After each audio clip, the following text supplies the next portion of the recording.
परिवार में चुनौती और खामोश पड़े अखिलेश यादव। आखिर क्या है वजह?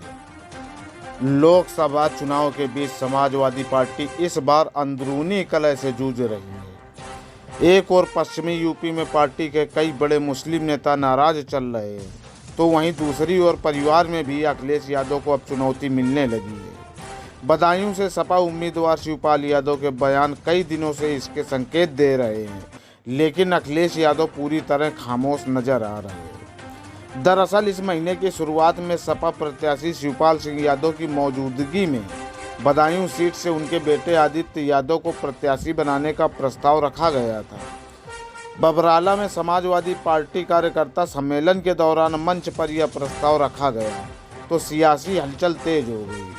सपा नेता शिवपाल सिंह यादव ने कहा कि कार्यकर्ताओं की सहमति पर आदित्य यादव को बदायूं सीट से प्रत्याशी बनाए जाने का प्रस्ताव पार्टी के शीर्ष नेतृत्व को भेजेंगे।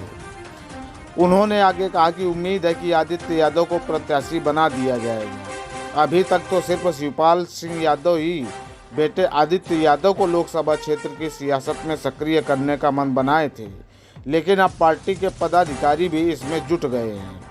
इस बीच बदायूं से जब शिवपाल यादव को उम्मीदवार बनाया गया तो उनसे पहले बेटे आदित्य यादव वहां पहुंच गए थे और पिता के प्रचार का जिम्मा अपने कंधों पर ले लिया। लेकिन बीते कुछ दिनों के दौरान शिवपाल यादव ने कई मौक़ों पर आदित्य यादव को उम्मीदवार बनाए जाने की मांग दबे जुबान रखी है।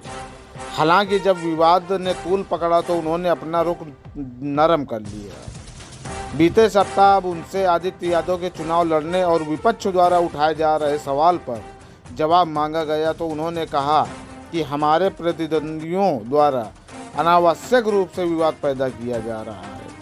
सपा नेता ने कहा कि यह पार्टी और जनता को तय करना है कि बदायूं सीट पर कौन चुनाव लड़ेगा। मुझे उम्मीदवार के रूप में नामित किया गया है और जब तक पार्टी अपना मन नहीं बदलती मैं इस सीट से चुनाव लड़ रहा हूँ।